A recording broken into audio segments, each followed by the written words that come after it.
Good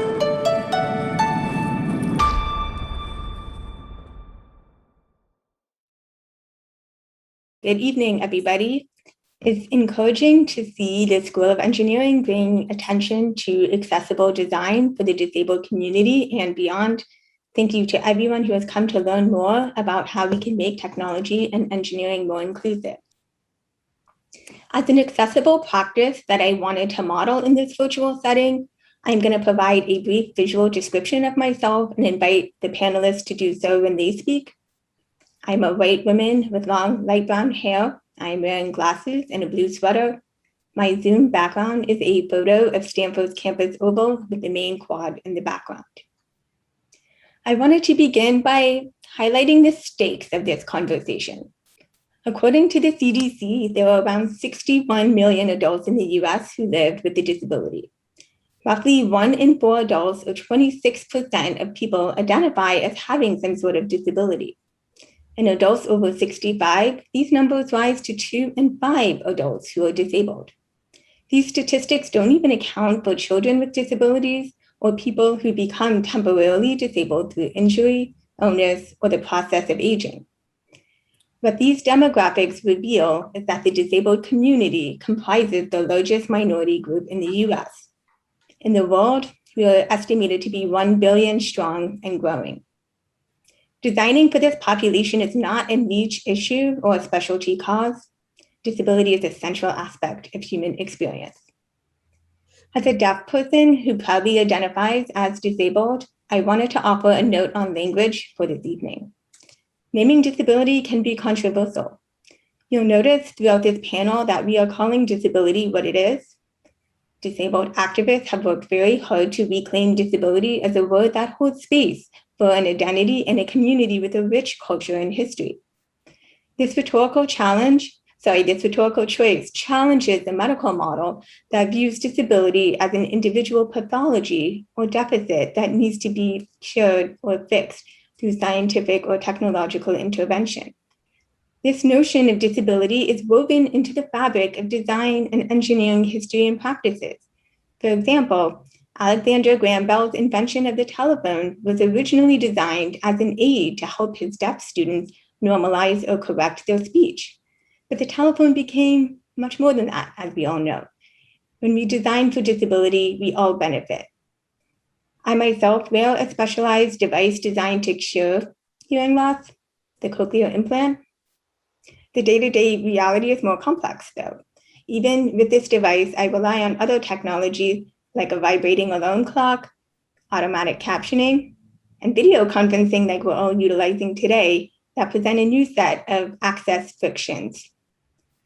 Through the cochlear implant and these tools have fundamentally reoriented my engagement with the world and my inclusion in it. It has helped me connect to a vibrant history and practice of disabled people hacking and remaking technologies for their own ends, sometimes to make them more usable, but also as a mode of creative resistance. So access fundamentally determines the way disabled people's bodies fit, more often than not, don't fit in our built world. And whether we realize it or not, how disabled people meet the built world is often decided by engineers and designers. So before we turn to our first question, please remember that we are not using the raised hand feature. Please also ask questions through the Poll Everywhere tool, which will gather questions for us to discuss during the Q&A portion. So now I'd like to get started and invite our panelists to share. What drew you to inclusive design and accessible technology? And can you talk about why this work matters to you? So how about we start with John? Thank you, Lindsay. I have brown hair. I'm wearing glasses. I'm a white male, and I also have a white shirt on with a blue vest. And my Zoom background are the arches at Stanford in the main quad. It was actually a person that drew me to the field of inclusive design. A young man named Zach. I met Zach while I was volunteer teaching in a local high school. And Zach was wheeled into my classroom in a chair Zach has cerebral palsy. I looked at Zach, and sadly, like many people do, I made some assumptions about his intellect purely based on my visual observations of his physical condition. When I did that, I also decided that I really wanted to get to know this individual. As I got to know Zach, I realized he had this powerful intellect and that he was really no different than my students at Stanford, except he lacked a means of self-expression. And I realized that the barriers that Zach faced weren't the physical barriers or any limitations that he himself possessed, but rather design barriers created by the built world that made it difficult for Zach to interact. I was also inspired to move into this space by my teaching assistant at the time at Stanford and her brother, who also has multiple disabilities. Thank you, John. How about Adrian? You want to take this question? I would love to. Thank you, Lindsay. A little bit about my appearance. I'm a Hispanic, light-skinned male with brown hair, and my background is Stanford from the Oval, excuse me, looking towards Memchu at sunset. How I got into disability. So as Lindsay mentioned, I was born legally blind. To be more specific, I have no light perception in my left eye, and my right eye has an acuity of 2400. So I cannot see things that are near me, nor things that are far away, but I can perceive color and form. And so I can read printed text so long as it's about 28-point font and like, an inch or so away from my face. And so I generally use digital magnification. That being said, my introduction to assistive technology was a bit obvious. When I was attempting to enter school, I was born in El Salvador, and so there weren't many options. And the one that remained was actually the American school. And in order to enroll in the school, we had to be evaluated. And the evaluation consisted for me, essentially, of a question of, can your child read to us what's on the board, what's written on the board? Obviously, I couldn't. And they asked, can your child read to us what's written on this paper in front of him in regular font? My answer to both of those questions was no. And so the answer to enrolling me was no. I've come to understand, obviously, they didn't have the resources, but I think that the lasting impression it made is that the difference between being able to see something and being able to grasp something is kind of the same in the eyes of society. And in the absence of technology to bridge that gap is essentially the same. And so when I entered school, I initially, walked into my first day of class, eventually in public school in America, where we found, refuge, so to speak. I walked into school with a monocular, a handheld telescope in one hand, and like one very bulged pocket, and a handheld magnifier in the other. And so it was like literally, had to kind of switch for every task, and it was obviously tiring. And so that was my introduction, right? Those were this was before CCTVs were portable and before we had this whole, movement of assistive tech. And so it was from that moment that I got interested and have gone on to try and close that loop. Wonderful. Thanks, Adrian. Okay, Allison, how about you? Hi, thanks, Lindsay. As a visual introduction, I'm white. I have pink hair, wearing hoop earrings and a white sweater, and have the same background as John, where it's the arches at main quad. And in terms of how I got into assistive technology, largely was spurred from different parts of my life, partially from my cousin Daniel, who was diagnosed with autism when he was really young. And we grew up together with trips to the pool or like doing things with their grandparents. And I think I quickly caught on to like things that maybe came easily to me, like making new friends in the park were potentially more drastically difficult for him. And I think in a way that the world is not structured to make it easier. And I think there's that experience simultaneous with my mom, who's a pediatric physical therapist for kids with disabilities. And so I'd always go to her work and really became friends with a lot of her clients and would just hang out. And so I think having this experience as a child and then growing up to see that the disability community is like one of the largest marginalized groups in our country really spurred this interest in just becoming more involved. And so my aunt, who actually is like my cousin Daniel's mom, when I got to Stanford, she was like, you really should look into this thing called accessibility or assistive technology. Like, it would really go well with interest in computer science. And so I found that it is something that I was like very excited to learn about. And there are so many exciting ways to build any type of accessible assistive technology. Great. Okay, so I'd like to move into the next question. So I'm curious to hear the group speak to some specific examples of either your own disability innovations or your work in inclusive design as an ally. What kinds of problems or situations might have motivated this design in the first place? So how about we begin with John? You teach an undergraduate course called Dare to Care, Compassionate Design that is very popular with students. What are some examples of inclusive design that have come out of your class or the student projects? And can you tell us a little bit about how the students work with members from the disability community? I would love to. So the main thrust of the class, as was mentioned in the introduction, is to teach students about the engineering design process by challenging them to solve problems confronted by people with disabilities. And we do that by bringing guests with disabilities into the classroom and having the students interact with them directly. Last fall, we had a young woman in her 20s who is blind, and she told the class about a problem that she has that in hindsight is foreseeable, but really is not obvious to people that are sighted.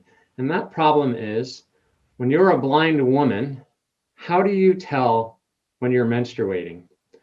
Especially if it's in the beginning or the end of your cycle and you're not regular. How do you do that? Now, there are apps out that blind people use, an app, for example, called Be My Eyes.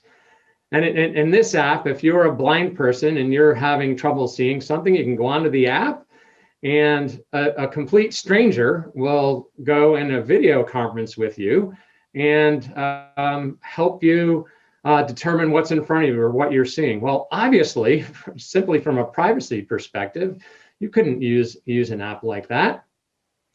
This young woman often relied on her mother or her partner to help and assist to determine if her cycle had started. This is a really challenging problem, but the students really latched onto this and came up with some very creative solutions. And I recall one specifically that was based on pH. They really made some interesting looks like and feels like prototypes. And they really did a wonderful job. And again, this was a problem. I think when they first heard it, they just thought, wow, as a sighted person, this is something I never even would have thought of. But they were able, by interacting with this woman directly, to experience some empathy and understand that this was a problem that they would really like to tackle. Wonderful. Thanks for sharing that story, John. So how about we turn to Allison? Examples of your work on inclusive design and the kinds of problems and situations that might have motivated this in the first place. Yeah, I've gotten the privilege of being able to work on a lot of different projects specifically related to vision. And I think that's been an exciting part of my educational career, is being able to learn about computer vision related tasks and apply that specifically to accessibility. And so one of the things I've been able to work on is in the iPhone, there's something called VoiceOver, and that is it's a screen reader, and you can navigate the different items. So it can read text or images and provide image descriptions. I think going along with what John was saying, where there's a lot of issues that you may not anticipate, but just how our world is structured as a very sighted place. If you have a receipt that someone sends you a picture of to be have a reimbursement, and maybe you have like a Splitwise account, that immediately becomes an issue if you have a visual impairment, if you want to understand like what are the per line item parts of that. And so one of the projects that I was able to work on is exploring images with voiceover. And so let's say you land on a photo of a receipt, and you can move through the different items like a table, so going row by column with table headers, and being able to describe a person's position within a photo. So like what we just did, where we provide a visual description, now an iPhone can do that for you and say, oh, there are 3 girls sitting on a log or something like that. And so that was a really cool project to be able to work on, and just adding in accessibility. And I think throughout this, acknowledging that I like have to work very closely with people who would need to use this feature, because I like do not share the same experience as them. And so I think that's been a really important learning experience too, is how to make sure that everyone is included in the design process, and not just sighted people. Absolutely. All right, I'd like to give Adrian a chance to share his experiences as well. Totally. So my experience is primarily centered around enabling other people to create accessible digital experiences. And so I frame my story in terms of trying to access print in front of me and print, on a blackboard. Like it's happened that now most information lives in our pockets. And the care we've taken to create those experiences has been really light, been really non-existent compared to the care we've taken in constructing our physical world. And that's led to a lot of strife, a lot of incompatibility, which Lindsay just exemplified. And I think that what it's going to take to ultimately try and improve as many digital experiences as possible is to involve disabled people in their creation. Unfortunately, right now, a lot of it's like, how do you make something in 3D when you see in 2D, right? Like that's sort of like what the I would even go further as to say that the proper analogy for a blind person, for example, trying to create a user interface is trying to get someone whose world is in one dimension, trying to create something in 2 dimensions, where the one dimension is hearing synthetic speech just basically tell you the equivalent of black text on a screen, trying to take that paradigm and create a rich graphical user interface. It's a hard problem, and I think that it's going to take new tooling. It's going to take manipulatives and things that you can feel to bring whether it's responsive tactile screens or something along those lines. And so I've been thinking a lot in that direction, and my work is thus far culminated in a course called Tactile Computation, where we try and simultaneously build some like elementary algorithmic skills and some introductory web development skills using tactile aids primarily. It's like the course really, your success in the course depends really whether or not you can understand those manipulatives. And our leading model for the class is a tactile Rubik's Cube, where we basically just teach the solution in terms of the basic control structures of computer science, where one case presents itself as an if statement, another case presents itself as a while loop, for loop, what have you. And the other piece of the course is to try and conceptualize user interfaces through touch, through just, there's books available of tactile user interfaces. And then going backwards from there, my colleagues and I have been working on creating basically some equivalent of like Legos to try and assemble user interfaces as an input mechanism to try and create user interfaces. And so in my opinion, like really that's the key, is trying to, one, figure out a way to make 2-dimensional interfaces observable to someone who's blind, and then in turn make them constructible to someone who is blind. That's fascinating. I think that sounds like a really out of the box thinking approach to this. And I think it circles back to this idea and this question about when engineers are working on inclusive design or assistive technologies, who are they really designing for? And I think you sort of flipped that on its head to think that it's not so much about showing or fixing, but really trying to create a better fit with our environments, right? And what we have. And, one example of that kind of comes to mind is this stair climbing wheelchair, right? This is cited or touted as like this very hip or high-tech hack, but disability advocates say that this is actually called a disability dongle, which is a well-intended, elegant, yet useless solution to a problem that disabled people never knew they had. So I've just been kind of thinking about this because there's been some attention drawn to this issue. But I want to now move to another section of our discussion here and get us to think a little bit together about if a designer wants to build products that are designed for inclusion, especially for the disability community, where should they start? At what stage of the design process should we be thinking about access? So I'm open to whoever wants to take this question first. I'll start, Lindsay. Okay.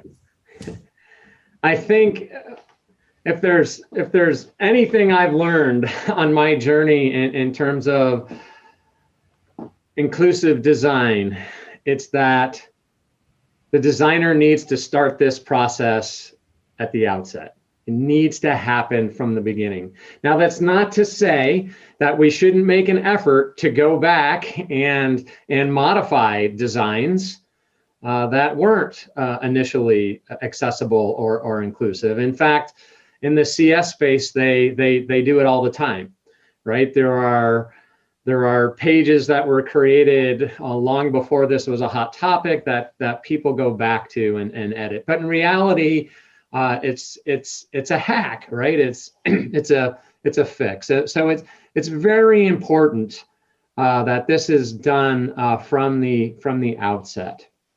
How do you do that?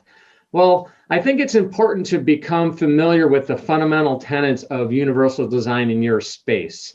So if you're doing mechanical design or product design, there are some rules, some guidelines that were established a few decades ago, and you can search for universal design on the internet, and you'll find those pretty readily. In the coding space, there are groups that have outlined principles of what coding should look like. There are very specific guidelines on web content and accessibility. But whatever your space is, become familiar with those basic ideas, and then understand really that as a designer, we're not trying to design a product that absolutely works for everybody, right? Because there's no product that exists that works for every human without some sort of adaptation.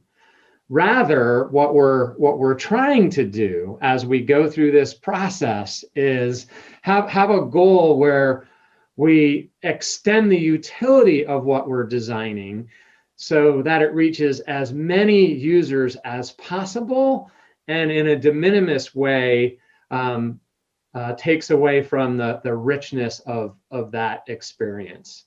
And again, we do that by following a process, and also recognizing, as you heard Adrian say earlier, that design begins and ends with the user.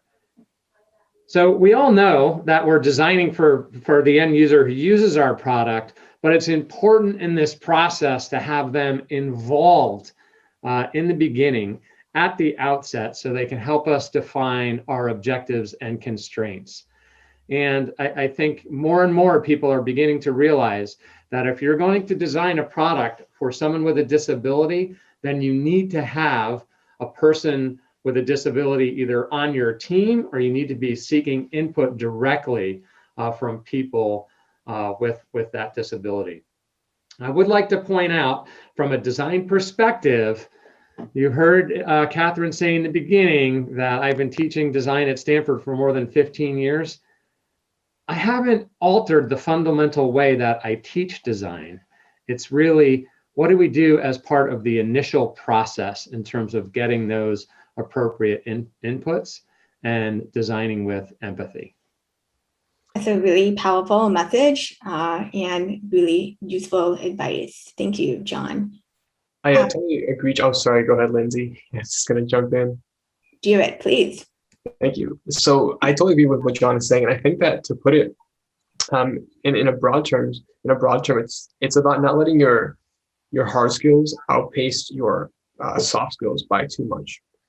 Which is to say that a lot of these underlying fundamentals to, for instance, interface design are really grounded in at least for creating graphical user interfaces. They're really rooted in just graphic design. And yeah, that does mean that if you want to actually build an empathetic interface, that you need to understand human culture.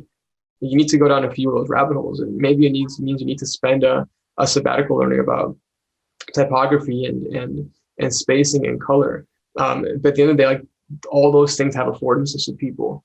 And I think that there's a hierarchy of among technicians to minimize those things and to create complex systems, sometimes just for the sake of complexity. And a lot of times the interfaces are then built for the convenience of those systems as opposed to the people that use them. That's overwhelmingly the case, at least in enterprise software, in my opinion, which is not as important as consumer software, arguably, but still represents a ceiling for users in those spaces. And so, like John mentioned, right, in mechanical engineering, those tenants might be you need to go check out some furniture. I gave an analogy for graphical interface GUIs, but I think that the principle is the same, right? That you sort of need to care on a cultural level as much as you do at technical level. And my last addition thought there is that there is disability is absolutely a condition of sorts. It is you can quantify it, you can measure it, but it's as much of a condition as a culture. And so how I describe the culture of typography, the culture of color, there is a culture of disability. And I think that's something that is still being defined just because, anthropology there isn't as developed, but that is also something I would say to developers to consider that there might be, maybe you're working, I'll give one concrete example to close, which is screen reader implementation. Oftentimes, whether or not you use one HTML tag versus another determines how the screen reader actually reads the page as the user traverses it. Well, in one case, you might have the screen reader say, you're an element 1 of n, 2 of n. In another case, you might not get that of n reference. And I'll tell you that's a cultural thing, whether or not you enjoy that or don't enjoy Homeland Security. And these are things you wouldn't know unless you sort of dipped your head into the culture and asked around, what do you guys like? And so that's my take. Yeah, absolutely. I totally agree with all those points. And I think building off what both of you were saying, where you have to start from the beginning, from a mechanical engineering perspective, even, it is much harder to put a ramp on a building after you've built the building versus designing it to just have a ramp. And I think that is very applicable in every realm of engineering, especially from a computer science perspective. Building something structurally to have accessibility built into it, like testing out your websites or any of the apps you build to make sure that they are screen reader accessible, is something that once you learn how to use VoiceOver or any other screen reader, you can do on your own as an engineer. And that should just be a fundamental part of the development process. Because even if you don't have specific explicit accessibility features, that's a way you can make sure that your design is accessible. And I think a really good example of a place that was built with the ideas of universal design, where generally you can build something with the intention of having a place for people with disabilities, but it ultimately benefits everyone, is the Magical Bridge Playground in Palo Alto. So if you all want to look that up, it's a beautiful playground, and really looked at the problem of this playground that was available had wood chips. So was, even though it was actually okay with the disabilities guidelines set by Palo Alto, you could not use a wheelchair through these wood chips. And a mother of a child who lives in Palo Alto said, I'm going to fix this. And so she designed this playground to have all different types of escapes if you have sensory overload issues, or different ways to have making sure that every surface, the slides, have a place to slide your wheelchair down next to you. So you can go down the slide and your wheelchair would be there when you get to the bottom. And so there are a lot of ways that these considerations are awesome too for all children. And so I think I just empower you to challenge engineers that might be on your team to think like, oh, maybe they're trying to solve the hardest problems and that is something that motivates them. But like, actually these problems are interesting and like challenging and exciting. And I think that viewing them as these exciting, innovative problems is also a really incredible way to get started on finding solutions. That's fantastic. Yeah, I think this goes back again to the idea when we design for disability, we design for everybody, right? That's the notion of the curb cut effect, right? The curb cut effect was designed and implemented by disabled activists in Berkeley so that they could get their wheelchairs from the street to the sidewalk. But we all benefit from them now, people who are pushing strollers, dollies, bikes. So this is really an ideology that I think is really important for us to consider. And I also appreciate all of you talking about and inviting us to think about access beyond just a checklist or as compliance, right? Especially something that comes after the product is designed, and that you're encouraging us to move forward to think about it as actually a fundamental and actually a creative design principle that can inspire us to do something completely different. So thank you for these great examples. So I'm going to move on now and ask us to think a little bit about the connection between accessible design here at Stanford. So I'm going to share some examples here. So Stanford's Department of Neurosurgery and Electrical Engineering has successfully developed a brain-computer interface for people with movement disorders and neurodegenerative conditions to communicate. Project Archimedes at the Center for the Study of Language and Information has worked on facilitating communication to and from computational devices and disabled users. They work to develop eye tracking technology and word prediction software. And then finally, this is not an exhaustive list, but Professor Emeritus of Electrical Engineering, John Moalli, pioneered the Opticon reading device for the blind. So these are all innovations that have come out of Stanford that have real resonance for the disabled community and beyond. And 20% of Stanford students from across all schools are registered with the Office of Accessible Education, and 1/3 of these students have multiple disabilities. So clearly this is deeply meaningful work that resonates with the student community as well. So how do you think that we can incubate these kinds of ideas and approaches at Stanford in a meaningful and maybe even more importantly, a sustained way? So who would like to take on this question? I can start off this one, yeah. So I think something really important is to understand that there's so much exciting technology coming out of Stanford, and that really needs to transfer to the way that Stanford interacts with the student body. And so I think knowing that like the Office of Accessible Education at OAE is an office that needs a lot of resources to be able to actually provide maybe captioners to every class. And I think that's something to acknowledge, is that bringing people into an engineering field, which is sometimes really daunting, especially at Stanford, requires that the university is going to like financially support whatever needs are there. And so I think that is a really important start, is thinking about like, how do we make sure that funds are allocated properly to be supporting marginalized communities in a lot of these different fields. And I think in terms of maybe what needs to change is just acknowledging that sometimes Stanford can do better in terms of interacting with their students, and there's room for growth in terms of supporting everyone. So yeah, start. Yes, absolutely. Adrian or John, do you want to jump in? Yeah, I'm happy to share. So I concentrated in human-computer interaction, and I found that the curriculum was, ultimately pretty thin on human-computer interaction. I learned a smattering about synthesizing graphics and, creating for wearables, but like there was no thread between those courses or more broadly my curriculum to really like to give me what I felt was like a true basis in creating accessible technology. And I think that on some level, Stanford is limited by academia as a whole, which is obviously limited by pedagogy. And so I think that, really what's missing, I think, from, a curricular perspective is ultimately, I think, like, their tooling to think about whether something is accessible. And I think that it'll break down to basically just like conceiving and developing a set of personas. It's like, does your design work for persona A, persona B?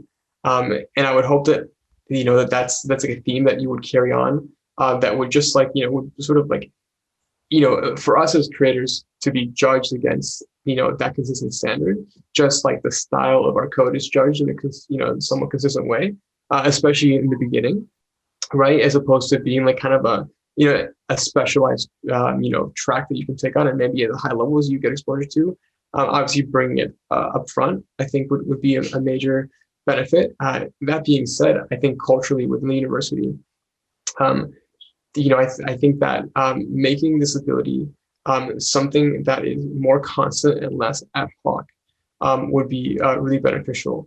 One way I thought that this could potentially function is if there were a dedicated, event at the beginning of each quarter where every disabled student and every professor, they all meet, and it's a recurring thing. So regardless of whether you have students who have disability or not, you attend the event, and it just sort of keeps the presence of disability at the forefront. And it, as opposed to it being now, it's like, okay, like professors at the beginning of each quarter will get a set of letters from accommodated students. But I think that sort of doesn't really, again, keep the reality as present as it should be.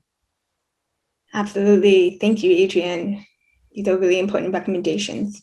Yeah, and I'd like to expand on that a little bit, because what I heard Adrian saying is that there's a need for the creation of a disability design community at Stanford. And I think part of that could be a space, a dedicated space where people that are interested in disability design could get together and share ideas.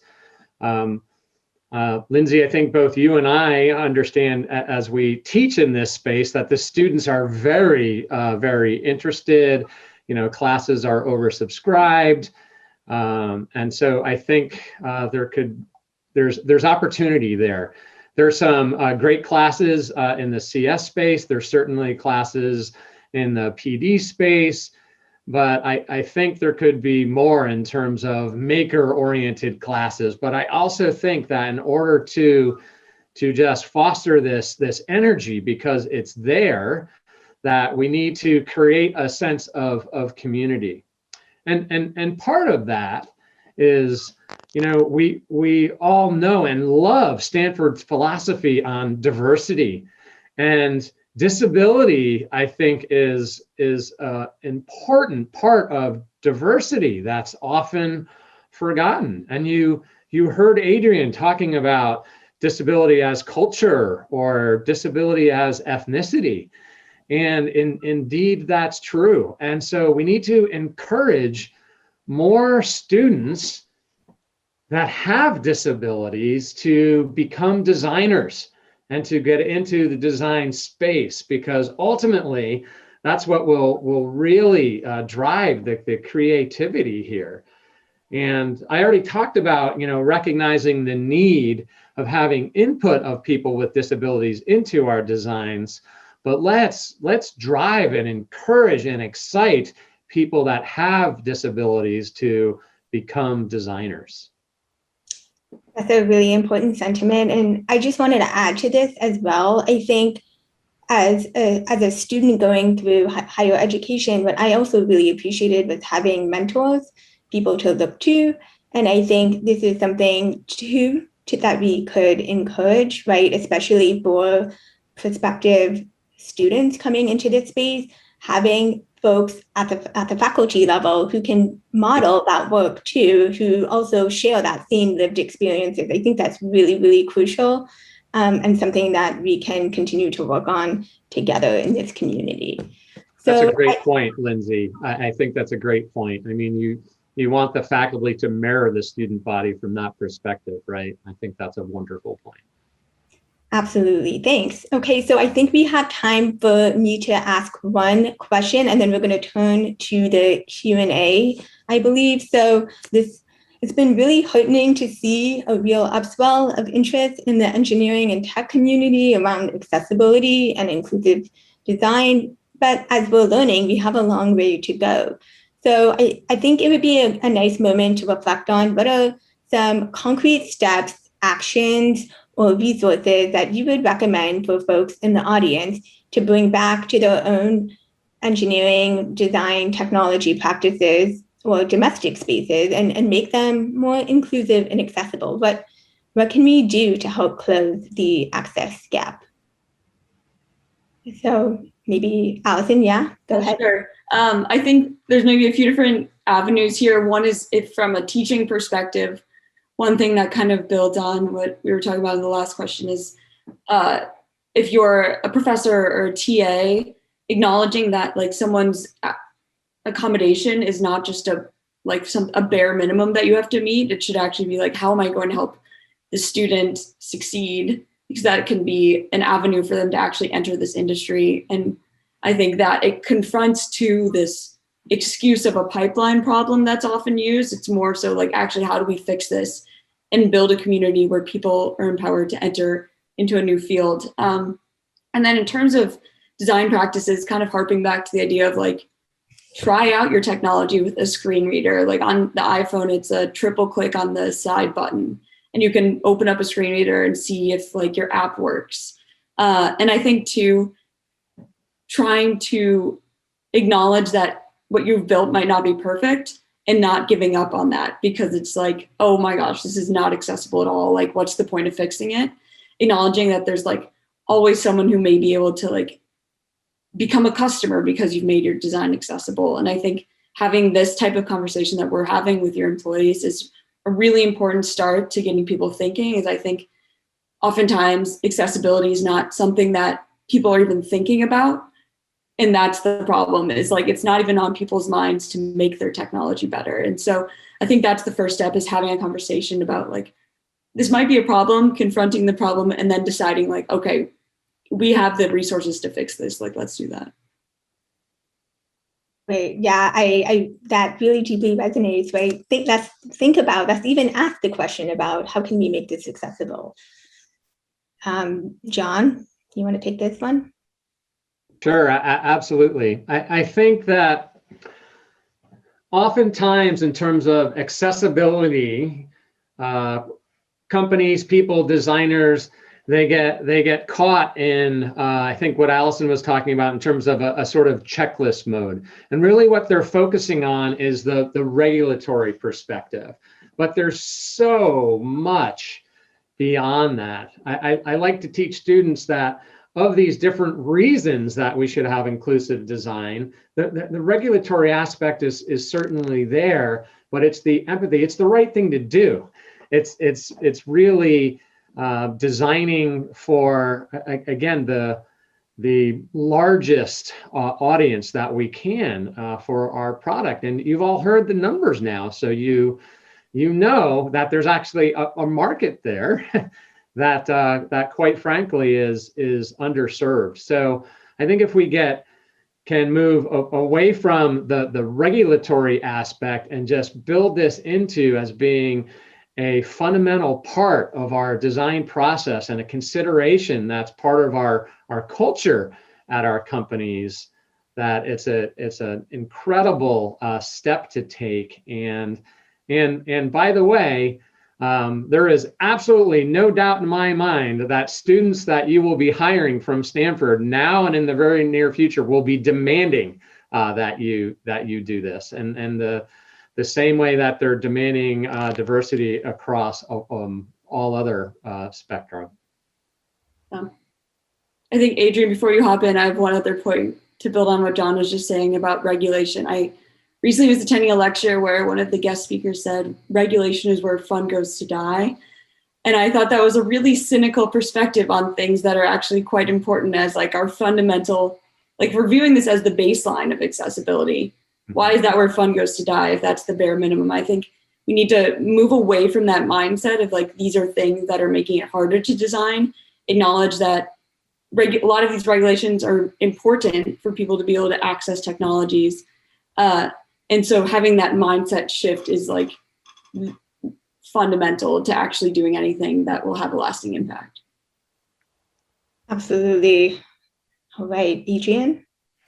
Yeah, no, I totally agree with those points. I think that, we talk about closing this gap. And I think that one obvious place where I see a closing of the gap is in bridging design with accessibility, right? Like, I think that right now having disability is this like discrete thing that is an extra thing that companies need to care about. It's more harm. I mean, it's obviously a necessity, but I think that it also causes some harm, right? Because I think that that separation lends itself to like the bolt-on ideology of a solution. So, okay, we built this thing, and now, there are these new standards that we now need to meet. I think that if design and accessibility just kind of become one and the same, everyone will win.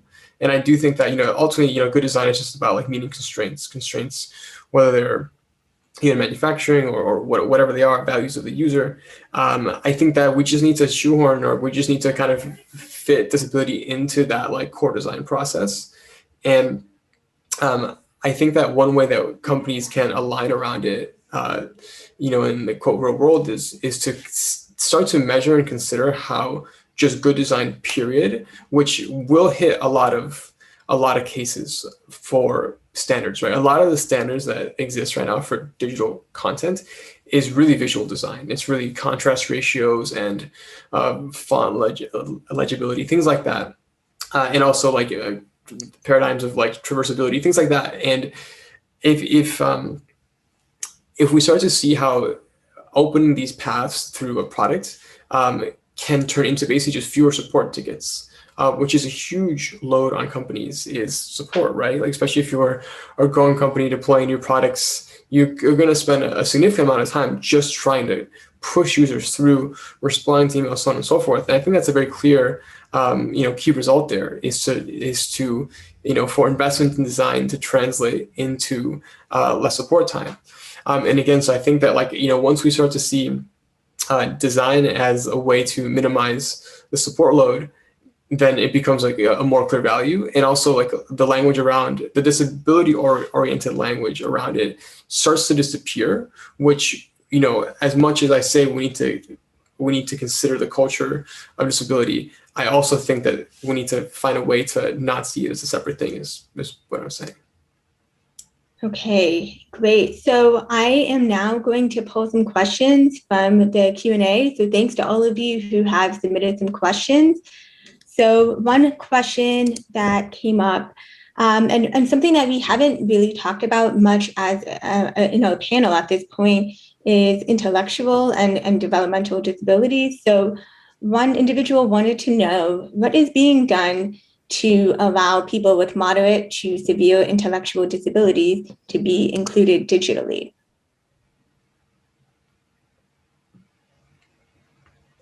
So I think a lot of it is just acknowledging that oftentimes like Facebook or Instagram are things that like everyone wants to use, or things that everyone's going to want to be on. And so I think having sub-communities oftentimes within these social media platforms is really important.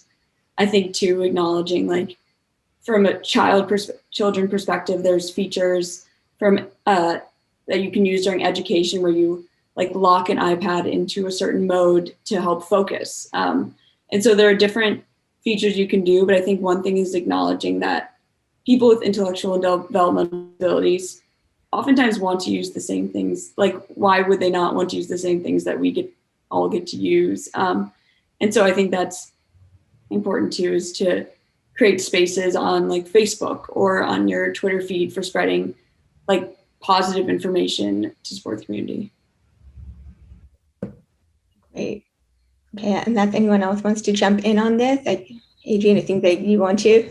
Yeah, I think one interesting idea is, so for, by analogy, a blind person is able to access content through a screen reader in many cases, and where the screen reader is basically acting like a filter between the visual content and something they can understand.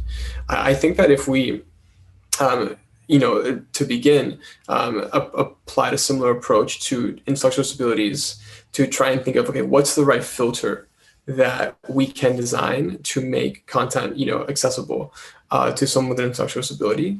I don't know necessarily, it's not my area of expertise, but there was one really interesting student project when I was an undergrad, where a classmate of mine used, I believe his name was Catalan Boss. I hope I didn't just make that up, but he used Google Glass. And it would basically just use facial recognition, and it would just be explicit about emotions that it would see, right? So it would just, without, as opposed to leaving it to interpretation, it would say this person was happy, sad, right? There was a simple filter that went a really long way. And so I'd be interested to see what sort of other filters we could use to onboard more people. Yeah, another one beyond that is like having some type of language device. So maybe your iPad has like a speech app on it. I think that's an interesting accessibility question too, is oftentimes these are the most expensive apps in the App Store. So your app that allows you to communicate instead of using your voice, where you click on different icons, maybe one is for a verb or a noun, these apps cost maybe hundreds of dollars. And so that also begs the question of, should it cost hundreds of dollars to be able to communicate in a way that most people get to do for free? And so I think that's a question too, is I think a lot of technologies for people with IDD are really expensive. And so that's a bridge, like a barrier that we need to eliminate. I agree with that, Allison. I do volunteer work with teenagers that have intellectual challenges, and some of them are unable to speak. But it's been amazing to me how much an iPad and an app on an iPad with icons where I'm happy, I'm sad, this is my pet, have empowered these children. And it's really fascinating. And so where I see a tremendous opportunity here actually is in collaboration, right? And so the same way when Lindsay talked in the beginning about the mind writing, right? The collaboration between the neurologists and the electrical engineers. I think there's a real opportunity in this space for collaboration between people of widely variant areas of expertise to create apps that can further empower people with developmental disabilities to and enhance the way they interact with the built world.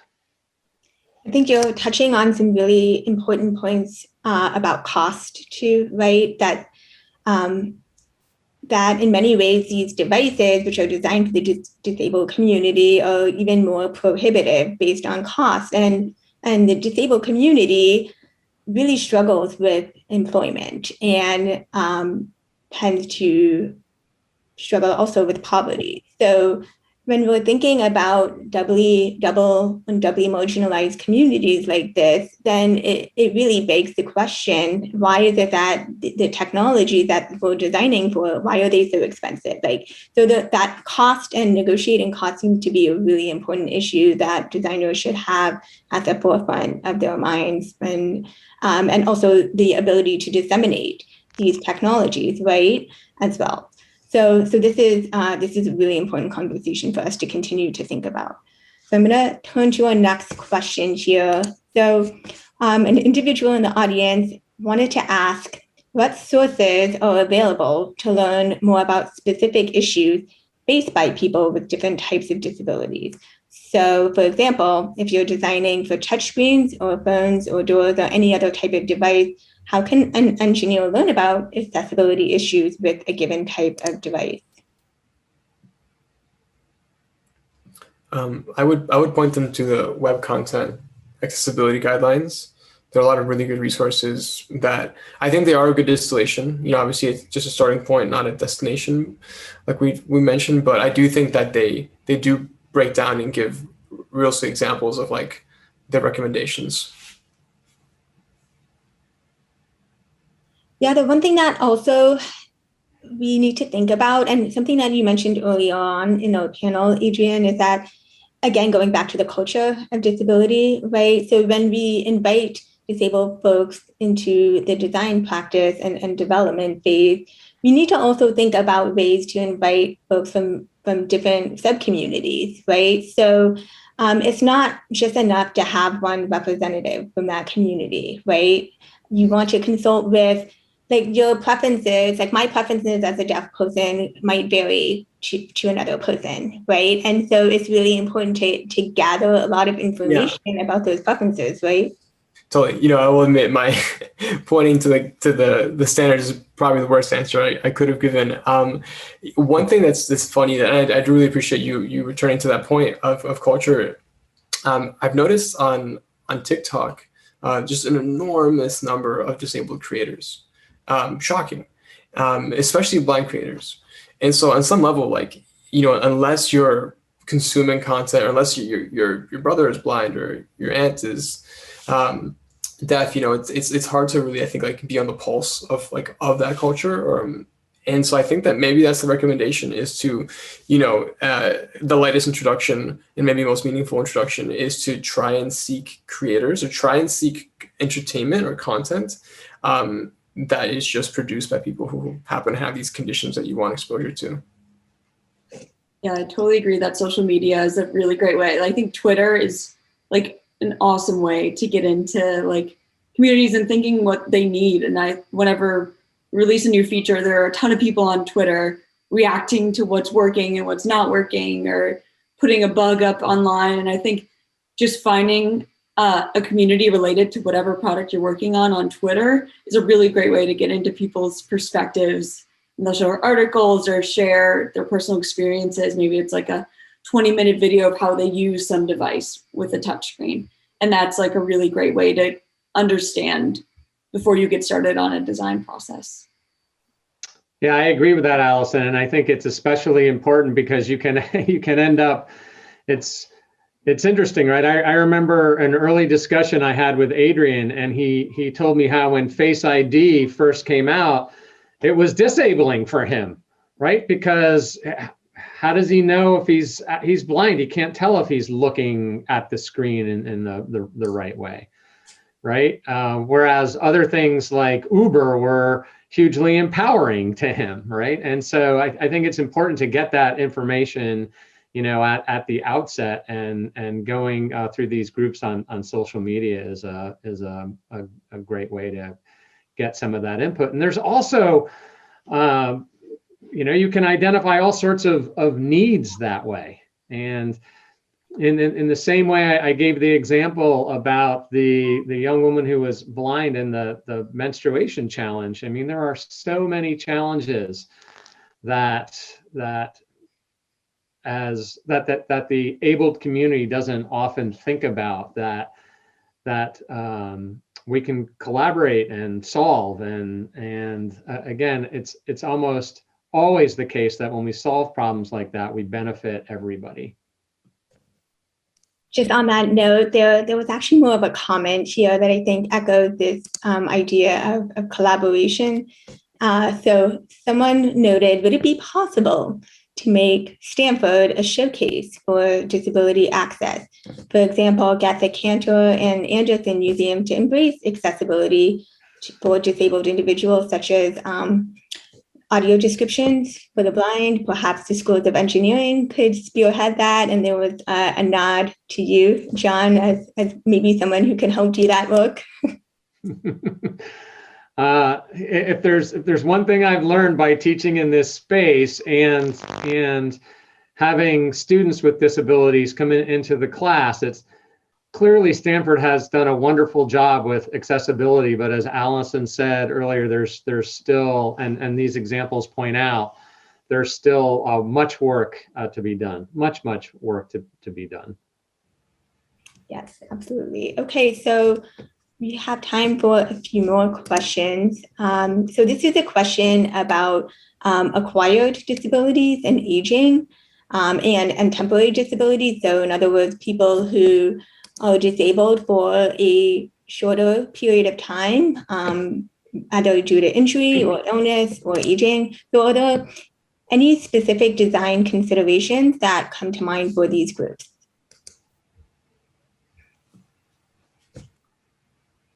I think it's really interesting to note that, as you were suggesting, Lindsay, is that by virtue of aging, all of us at some point are going to be part of this community, right? And so certainly that's a motivator to encourage the design in this space. And the temporary disabilities, you know, I certainly learned by interaction with students that were injured either in sports or some other way at Stanford, and all of a sudden had a mobility challenge, that they learned that there were elements of the campus that weren't as accessible as they could be. But I think the aging phenomenon, there was, you know, an interesting study put out by the National Academy, 12 years ago, that said the United States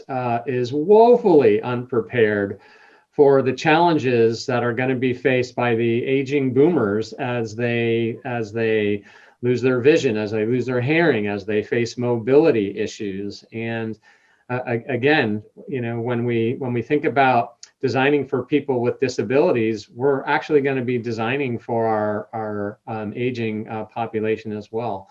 So they're also going to benefit.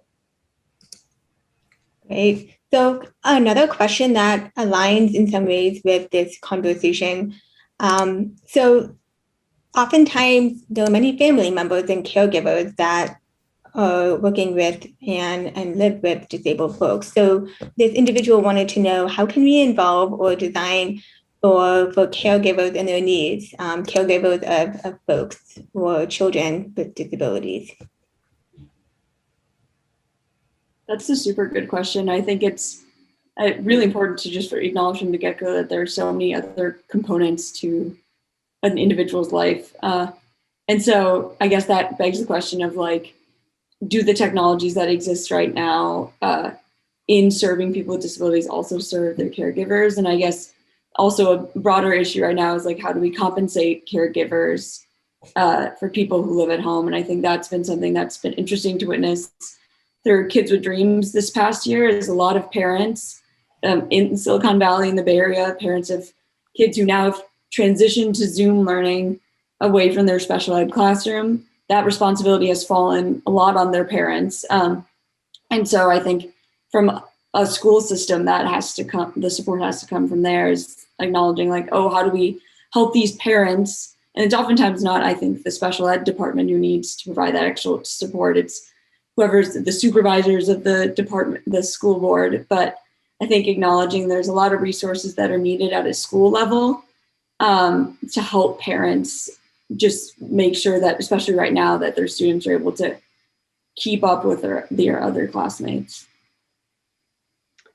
And I think, Lindsay, from the collaboration perspective, so let's say I'm a designer and I'm going to start looking at that space, right? So there's a mobility or an intellectual or a challenge that a child is facing, and I want to design a product for that. Well, clearly the caregiver, the parent, is someone who needs to be part of the input on that design team, right? And that's, again, it's something that we may not think about initially, but if you think about that whole process, and, you know, the parent might tell you, well, gosh, I could never do that. You know, this is an issue that I would face if you designed the product in that particular way. And there's a very interesting book written by Sarah Henderman called "What Can the Body Do?" And she actually talks about that as being a parent of a child with a disability and a designer herself. And I won't be a spoiler, but if you read that book, I think you'll find it to be very fascinating.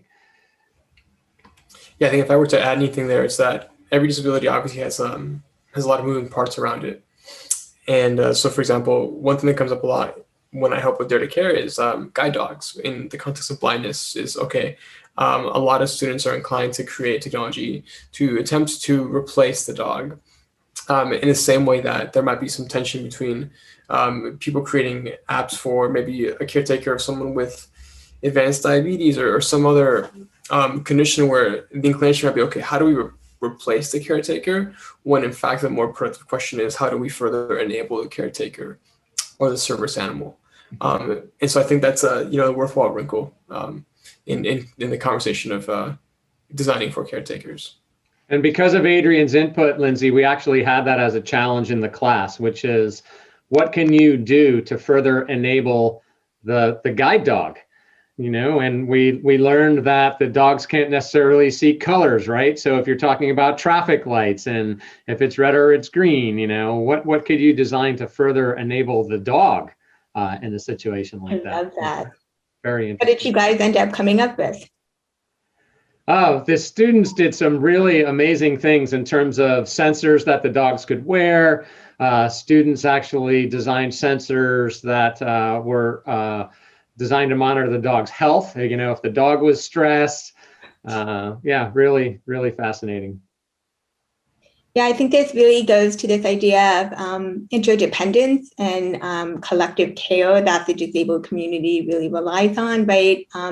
Not being in isolation and working in tandem with whether it's non-human entities like a dog or prosthetic tools or canes or these devices. They're extensions of ourselves in many ways. And so sometimes we don't necessarily want to improve those extensions. We've learned to adapt and live with those extensions.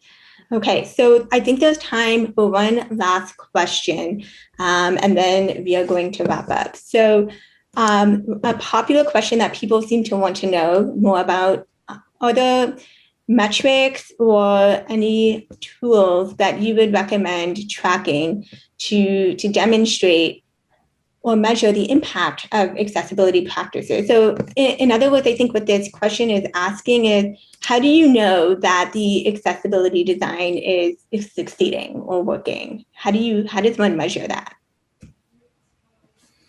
Like I mentioned before, I think the key is actually support tickets. So if you're a software company, obviously you have an inbox that gets bombarded with emails. And I think that it'd be, if you want to be rigorous about it, you would see like, how does, let's say we redesign a page from first principles to meet as many standards as we can, which likely will implicate the regular user experience. I would wager in every case that you'll see fewer support tickets. I think too, having people on your team that use that technology is like kind of a weird way to frame it, as in like they need to use it to like do a specific task, but then you'll know if something's not working. It's because you want to support your team members and make sure that everyone is contributing equally to your product, especially if someone is using that product in their day-to-day, like using their phone to do every like personal task. If you're building a new accessibility feature into their phone, it better work. And so I think that's a good way too, is making sure your team is diverse. And that's a really good way to make sure that you actually are fitting needs immediately before even deploying a new product. Right. And another aspect of that, Lindsay, is what I referred to earlier. So if you're looking for metrics, let's not forget to look at the hiring metrics, right? Because you're not going to get an awesome student like Allison or Adrian coming to your company if they feel like that your design for accessibility program or design for inclusion is lacking or non-existent, or that's something that they're focusing on. So disability as an element of diversity, I think is really, really important. And you can also, look at in the last 14 months what companies have been spending as they adopt their own internal DEI programs. And certainly ability should be a metric that's actually included in those programs as well. Okay, so sadly, it looks like we have come to the end of our time together. There were some really fantastic questions that we didn't get to, unfortunately.